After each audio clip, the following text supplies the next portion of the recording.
parte do nosso Evangelho no Lar, o estudo da Roda da Vida, baseado no livro do Lama Padmasambhava, num tópico hoje que leva o nome de refúgio, né? Esse é um tema bem interessante dentro do budismo, porque, se vocês lembram, nas últimas 4 semanas nós estudamos os 4 pensamentos que transformam a mente. Vocês estão lembrados? A vida humana preciosa, do lazer e da oportunidade, a impermanência, o karma e o sofrimento, né? Os 4 pensamentos que transformam a mente, né? E na sequência vem esse tema do refúgio, onde os ensinamentos vão procurar nos ensinar ou desenvolver em nós a habilidade da gente localizar onde realmente se pode tomar refúgio com relação às aflições, né, aos sofrimentos que a gente enfrenta no nosso dia a dia, um refúgio realmente seguro, né, um refúgio realmente equivalente que tenha aquela qualidade que Jesus diz quando ele diz que a gente não deve construir a nossa casa em cima da areia, né? A gente tem que construir em cima de rochas sólidas, né? Para que não venham os ventos, as tempestades e derrubem a casa, né? Então essa é a noção que nesse ensinamento aqui budista os mestres vão procurar transmitir, né? Onde é que está esse refúgio que eles chamam de refúgio absoluto, né? Ou seja, porque existem vários refúgios relativos, né? A gente pode construir assim uma boa casa, constituir família, né? Ter uma boa situação financeira, né? Tudo isso traz uma certa tranquilidade, né? Traz uma certa dose de felicidade mundana para nós. Mas os ventos e tempestades da vida, muitas vezes, derrubam esse tipo de construção. A gente sabe disso, né?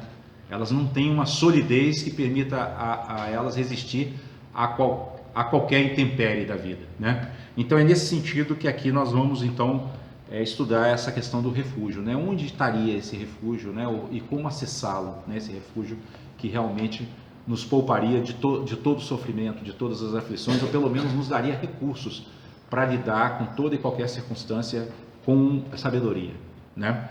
E aí o Lama Santen vai dizer assim: no budismo, tomamos refúgio para dispor de um referencial interno seguro que nos mantenha estáveis e a salvo, para que não percamos os ensinamentos quando as condições negativas se manifestarem.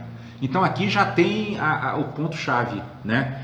Quando ele diz que é um referencial interno, né? Então é aquela questão que a gente vem sempre falando, né?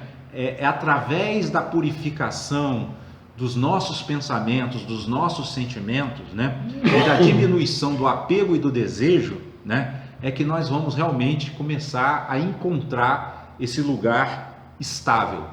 Essa é uma palavra bem interessante, né? Um lugar estável, né? Porque significa o quê? Ele não é um lugar inerte, parado, né? Ele tem vida, ele tem movimento, mas é sempre um movimento harmônico. É sempre um movimento que nos permite dar a melhor resposta para as circunstâncias que aparecem na nossa vida, né? É sempre um movimento que nos induz a nos conectarmos com o que há de melhor em nós e ao redor de nós, né? Então vocês percebem que esse tipo de refúgio, ele se torna absoluto nesse sentido, que seja qual for a circunstância que advier, né? Quando a gente fala em resposta harmônica, significa que eu vou saber, como a própria palavra harmonia diz, né? Eu vou saber me harmonizar com o movimento que está acontecendo, né? Ao invés de ficar rígido e duro, né? E ser partido como aquelas árvores que às vezes são muito fortes, né? Tem um tronco muito grande, mas quando vem uma tempestade que se sobrepõe à sua força, ela quebra, né? Já o bambu, por exemplo, que é um exemplo que os chineses gostam muito, né? Ele é fininho, né? Magrinho, aparentemente fraquinho, mas ele tem essa força da maleabilidade, né? Ele se harmoniza com o que está. Deu um vento muito forte, ele se dobra todinho, vai bater lá no chão. Passou o vento, ele volta sem quebrar, né? Então a ideia é um pouco essa, né? E o Lama Santen continua dizendo: embora tenhamos a condição humana preciosa e a conexão com uma linhagem de transmissão dos ensinamentos, nossa posição é frágil pois somos ameaçados pela impermanência e temos a estrutura de karmas primários que podem se manifestar sob certas condições. Isso lembra uma das petições do Pai Nosso, né? Não nos deixeis cair em tentação, mas livrai-nos do mal. Jesus nos ensinou a pedir isso, né? Por quê? Por causa disso que o Lama está falando aqui. Nós temos dentro de nós essa bagagem milenar, né, de karmas primários, né, que são hábitos. Por isso que Jesus chama de tentação, né? Por quê? Porque o hábito, como é que ele se caracteriza? Nós estamos sempre tentados a fazer da forma como nós estamos habituados a fazer, né? Então, se nós estamos habituados a conectar com regiões mentais de medo, de raiva, de carência, de preguiça e outras emoções perturbadoras, isso vai ser sempre uma tentação para nós, né? Aí os ensinamentos vão chegar e vão nos dizer, não, mas olha, tem outras opções, né? Há um caminho de sabedoria que pode ser praticado agora, no nosso dia a dia, no nosso cotidiano. Só que esse caminho é aquele caminho que Jesus diz que é a porta estreita, né? Ele diz assim, a porta estreita leva ao caminho da salvação, e há uma porta larga que leva ao caminho da perdição, né? Por que a porta do caminho da perdição é larga? Porque a porta do caminho da perdição são os maus hábitos, são hábitos, né? Então nós já somos naturalmente arrastados para ele. Já para o cultivo das boas qualidades, isso para nós é um desafio, né? Então vai exigir esforço, daí porque a figura da porta estreita, né? E é isso que o Lama está dizendo aqui. Quanto mais a gente conseguir tomar refúgio nessa estabilidade interna, mais condições e mais força nós vamos ter para praticar os ensinamentos, mesmo quando as condições forem muito adversas, né? Mesmo quando as condições forem muito difíceis, né? E aí o Lama continua dizendo, na ausência da possibilidade de tomar refúgio, oscilamos, né? Então, quando a gente ainda não criou uma habilidade mínima para fazer a conexão com essa luz interna, né, a gente vai ficar oscilando, né? Uma hora a gente vai conseguir estar estável, outras horas nós vamos estar sendo arrastados pelas ondas de emoções perturbadoras que brotam em nós por conta das circunstâncias, né, dos karmas secundários, né, ou seja, das circunstâncias que nos envolvem, né? E ele diz, tomar refúgio significa a capacidade de direcionar nossa ação dentro da existência condicionada. Significa que somos livres do karma e das identidades, que podemos exercer nossa liberdade. Tomar refúgio em quê? Na natureza tal como ela é. Não é tomar refúgio em alguém, mas na nossa própria natureza interna ilimitada. Ou seja, nós temos uma natureza interna, olha só, natureza interna ilimitada. Então significa, não tem limites, né? Não tem restrições. Por isso que mais atrás ele vai dizer que nós vamos estar livres quando nós estivermos conectados com essa natureza, né? Vamos estar livres do karma e das próprias identidades, né? Porque o que é a identidade, né? A identidade é assim, a pessoa chega para uma outra e diz, poxa, olha, você não precisava ficar, né, tão nervoso, você não precisava ficar tão descontrolado, né? Você não precisava ter dito o que disse. Aí a pessoa me responde, não, mas eu sou assim. A identidade, né? A gente se identifica com algo e se abraça com aquilo, né? E no oceano da vida é como se a gente se abraçasse com uma rocha e fosse para o fundo do mar, né? Vocês entendem? Porque é como se eu estivesse assim carregando um grande peso de bagagem, de características que eu acho que eu sou, né? Olha, eu sou nervoso, eu sou explosivo, eu não tem jeito, quando alguém me fala eu respondo desse jeito. Quer dizer, eu vou agrupando tudo isso e me prendo nisso, me prendo nessa identidade, né? Então, por isso que a identidade é, nos ensinamentos espirituais, considerado o contrário da liberdade, porque eu perco a minha liberdade, eu fico restrito, percebe? Porque identidade é outra coisa também, que é como se fosse assim, eu me defino. O que é definir? Definir é delimitar, né? Quando eu digo assim, ó, um livro é um objeto composto de capa, né, páginas, etc, né, e várias coisas, eu estou dizendo que ele é isso e não é mais nada. Então eu restringi, né? Então a definição, ela tem a sua função dentro do nosso mundo, né, das relações que a gente mantém, óbvio que tem, né? Mas quando nós estamos tratando desse tema mais profundo da libertação espiritual, aí nós temos que nos libertar das definições, porque nós estamos indo para o campo do ilimitado, que é só lá que tem liberdade. Porque É bem lógico isso, né, pessoal? Só pode ter liberdade onde não há limites, né? As prisões, é só olhar para as prisões. Qual é o problema da prisão? Por que eles estão privados de liberdade? Porque tem muros, né? E daqueles muros eles não podem sair, né? Ou então bota eles dentro da cela e da cela eles não podem sair. Estão limitados, percebe? Só que a cela da qual nós estamos tratando aqui é uma cela interna, né? É essa identificação que a gente tem com determinadas características que não fazem parte da nossa natureza primordial, da nossa natureza espiritual. São, como disse o Lama aqui, condicionadas, ou seja, né, surgem determinadas condições que nos fazem, né, agir de determinadas maneiras, mas que não são a nossa verdadeira natureza.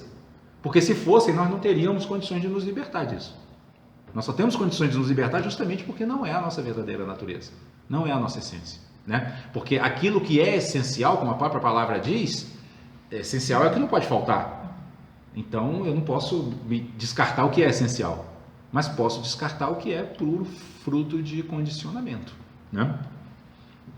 E aí o Lama continua dizendo: porém, tradicionalmente, tomamos refúgio em um mestre. Acontece que o conceito de natureza ilimitada é por demais abstrato para a maioria das pessoas. Assim, o mestre é um representante da natureza ilimitada, né? Então isso é um ponto bem interessante, pessoal, porque quando a gente, por exemplo, no nosso evangelho, a todo momento menciona Jesus, né? Jesus é justamente essa figura, né, na qual a gente procura tomar refúgio. Mas nós não estamos tomando refúgio na identidade terrena de Jesus de Nazaré. Nós estamos tomando refúgio no Cristo que ele representa e que habita em todos nós. Paulo, num determinado momento da vida dele, ele tornou isso tão real dentro dele que ele disse assim: não sou mais eu que vivo, é o Cristo que vive em mim. Mas quando ele diz isso, ele não está dizendo que é Jesus de Nazaré que está vivendo nele. É o seu Cristo interno que despertou, graças aos ensinamentos de Jesus. Mas, como nesse estágio em que nós estamos, é útil nós termos uma figura, né, que já tenha realizado essa sabedoria, que já expresse essa sabedoria de maneira plena, para a gente tomar nele refúgio, né, nos seus exemplos, nas suas palavras, nas suas consolações e assim por diante, né?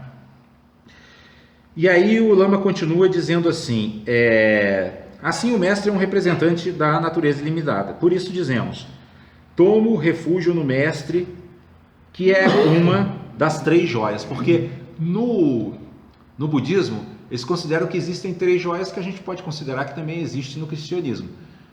Uma das joias é o mestre, né? Nós precisamos de um mestre que dê ensinamentos. Aí já vem a segunda joia, que são os ensinamentos, né? Então aqui nós estamos todos sábados sentando para estudar o Evangelho, né? Seria a segunda joia, né? Os ensinamentos.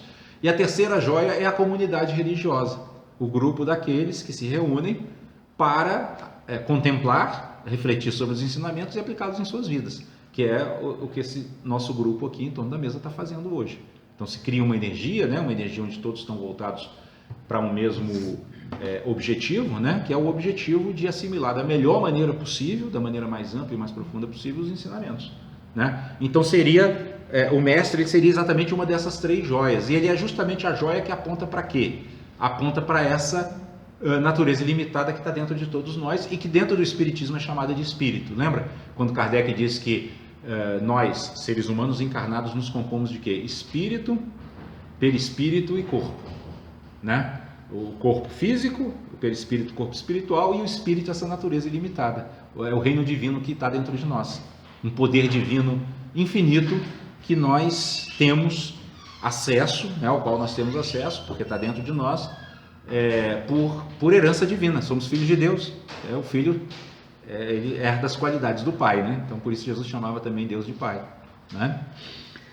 E aí o Lama continua dizendo assim: quando o mestre desaparecer, estaremos refugiados nas 3 joias, não há diferença, né? Por exemplo, Jesus foi crucificado, mas estamos aqui tomando refúgio nos seus ensinamentos nele, na pessoa dele também, né? Por quê? Porque dentro dessa perspectiva, o mestre não morre, né? Ele fica vivo através de seus ensinamentos, ele fica vivo através da comunidade que pratica ou tenta praticar os seus ensinamentos, né? E ele fica vivo na memória de todos por causa dos exemplos que ele viveu quando estava sobre o planeta e dando, né, exemplo de ações, de fala, de corpo e de mente elevadas. Está vivo isso, né? Vocês vejam que nós estamos mais de 2000 anos depois da crucificação de Jesus e isso continua vivo, né? E por isso que o Lamech diz que não há diferença, mesmo quando o mestre morre. Essa é a forma adequada de entendimento. Não tomamos refúgio na pessoa do mestre, mas nas 3 joias que tentamos ver através daquele ser à nossa frente. Até nós poderíamos, inclusive, agora eu estou me lembrando, traduzir essas 3 joias também dentro daquela simbologia da Santíssima Trindade, Pai, Filho e Espírito Santo, né? Mestre, ensinamentos, né, que brotam do mestre, o filho, né, o filho da mente do mestre, né, são os ensinamentos, e o Espírito Santo, que é a comunidade religiosa que bota em movimento, né, toda essa energia que vem lá do mestre e dos ensinamentos, né? Vocês já viram nas igrejas como eles falam assim, o Espírito Santo está, né, presente aqui. Então o Espírito Santo representa exatamente isso, né?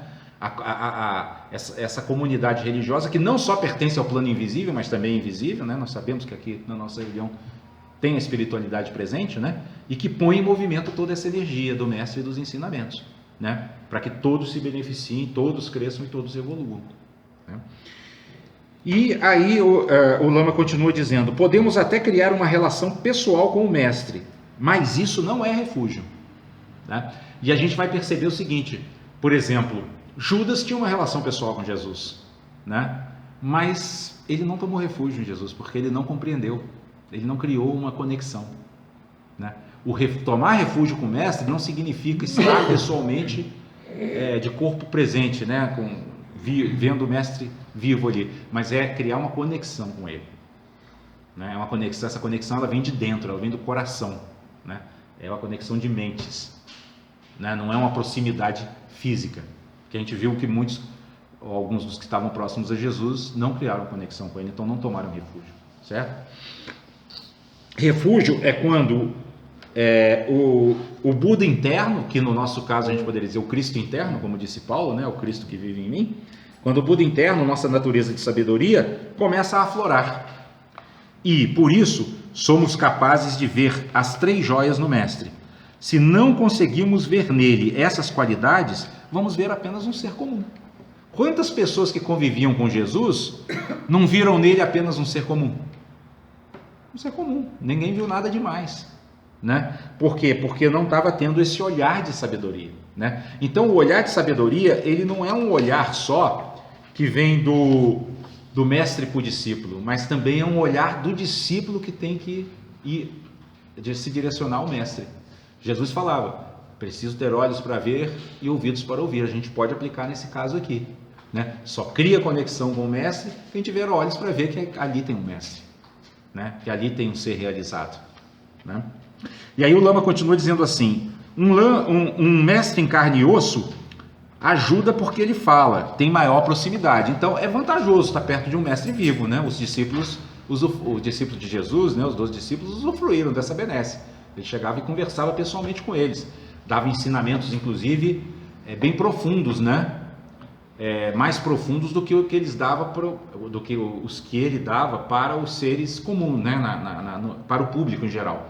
Tanto é que tem um momento em que ele chega para os discípulos e fala assim: para o povo eu falo em parábolas, mas para vocês eu falo diretamente, né? Ou seja, essa proximidade ajuda a que as pessoas tenham um contato com um nível de profundidade maior dos ensinamentos, né? Então o Lama está dizendo que essa proximidade ela pode ser boa por si mesma, né? Embora ela não signifique em si uma conexão. Tá claro isso, pessoal? E ele continua dizendo: como temos dificuldade de localizar o mestre interno, porque no final das contas essa luz habita dentro de nós, então o mestre no final das contas é o mestre interno, né? Mas como nós temos dificuldade de localizar esse mestre interno, é necessário o surgimento de um mestre externo que entra em ressonância com a nossa natureza interna. Então quando a gente para lembrar de Jesus, para refletir sobre seus ensinamentos, nós estamos na verdade abrindo um campo de acesso ao nosso mestre interno. Ele desperta em nós isso. Esse é o poder dos mestres, entendem?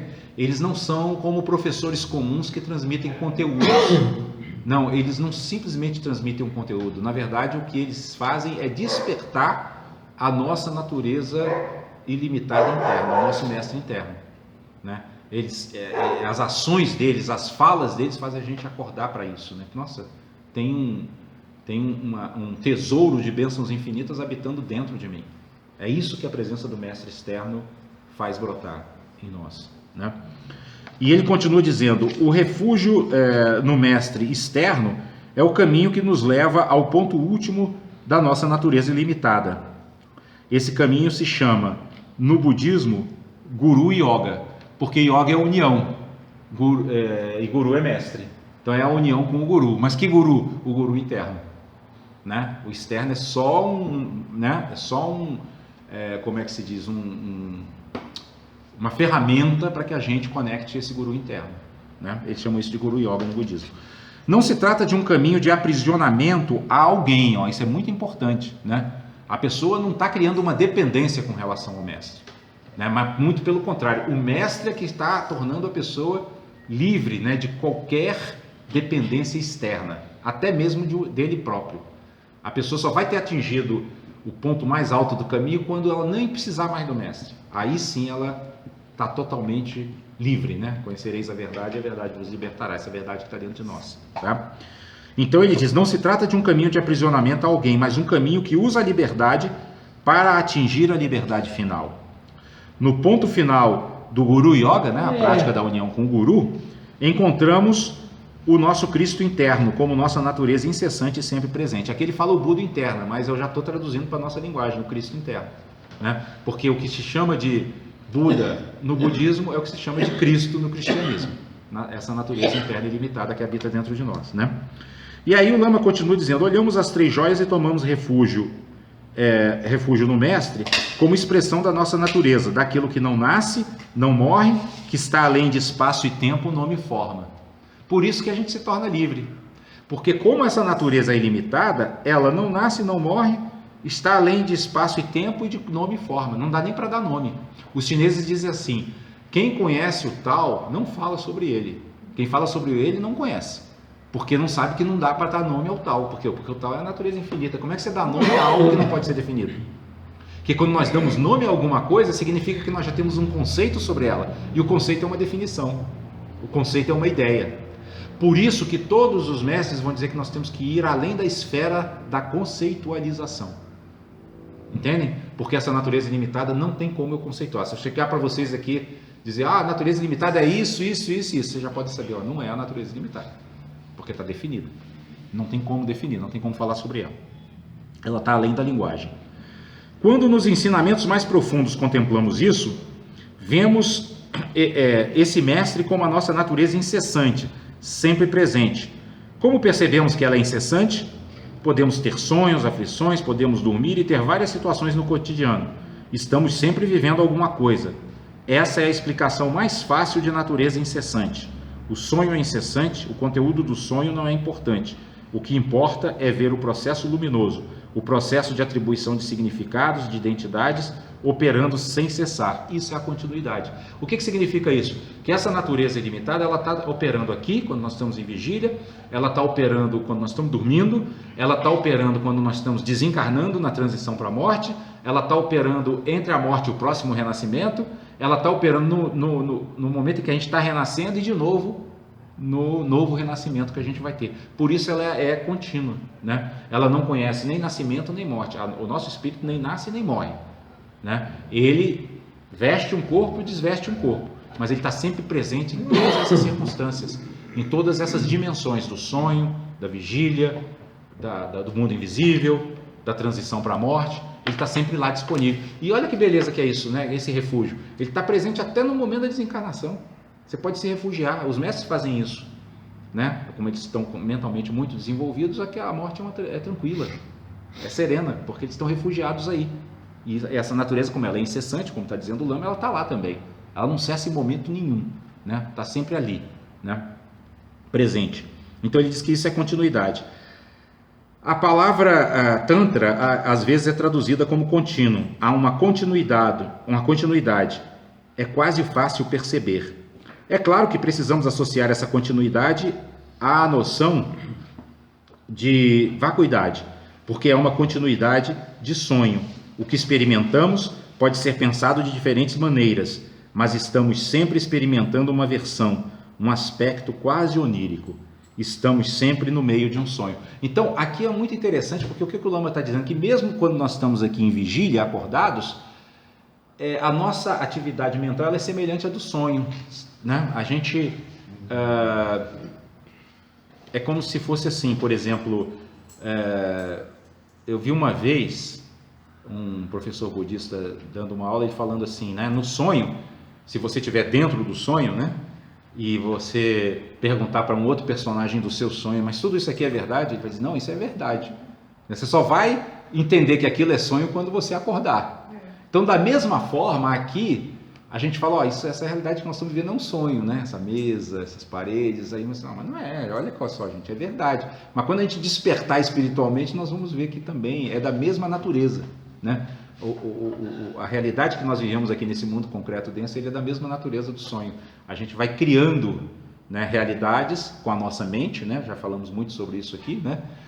Só que a gente dá a essas criações uma realidade como se ela pudesse existir independente de nós. Não é existir fora de nós porque existe, né? Eu olho para a Solange ali, é óbvio que tem alguém ali, né?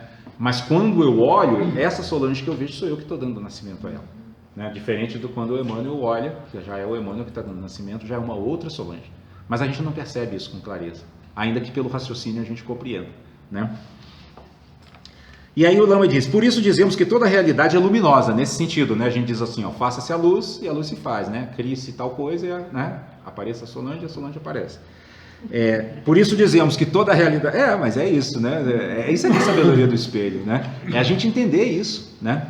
Sabe como é que o Lama chama a sabedoria do espelho? Quer dizer, como é que ele define no começo? Ele fala assim, damos nascimento a todos os fenômenos. Nós damos nascimento a todo momento, cada momento, né? Esse celular que eu estou olhando aqui na minha frente agora não é o mesmo que eu vi aqui há uns minutos atrás, né? Isso é difícil de a gente perceber, né? Mas é fácil da gente entender, porque tudo está se transformando, né? Então, a todo momento nós estamos dando nascimento à realidade, né? O que a gente olha ali não era algo que estava ali nos esperando para que a gente olhasse para ele. É algo que está nascendo naquele momento que eu estou olhando. Né? E aí eu falo olhando, mas percebendo por qualquer um dos sentidos, né? Então ele diz assim, por isso dizemos que toda a realidade é luminosa, no sentido de que ela está ligada inexoravelmente a uma interpretação que brota inseparável de nossa estrutura interna. Né? Por isso que eu falei, a Solange que surge para mim não é a mesma que surge para o Emmanuel, porque depende de uma interpretação que está ligada à estrutura interna. A nossa estrutura interna é diferente, vai surgir um fenômeno diferente. Não tem como, né?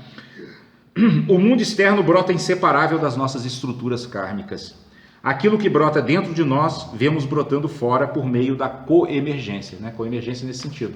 Aquilo que brota lá fora coemerge com aquilo que está aqui dentro. Surge tudo junto, coemerge, emerge junto, né?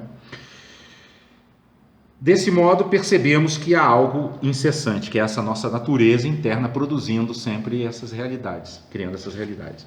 E aí, na conclusão, o Lama diz assim, no budismo, dizemos que as experiências não cessam com a morte. Outras tradições religiosas dizem o mesmo, no espiritismo inclusive, né? As experiências não cessam com a morte. Uns vão a julgamento, outros para mundos celestiais, outros para o inferno, de acordo com a religião, né? O importante é que, qualquer que seja o ambiente, há uma continuidade de consciência. Então, aqui o que o Lama está dizendo é que todas as religiões falam sobre essa continuidade de consciência. De um jeito ou de outro, alguma coisa segue, né? Alguma coisa continua. E nas reencarnacionistas, inclusive, essa coisa ainda reencarna em novos corpos, né? É noção de Tantra. Há um fio que vai nos levando e que não é interrompido. Dizemos que essa natureza é incessante. Estamos falando do mestre em um sentido muito amplo.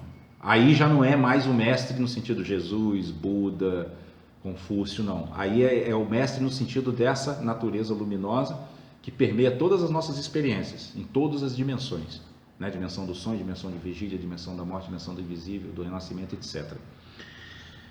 E ele diz, essa natureza incessante e luminosa apresenta sempre diferentes aparências e versões da realidade.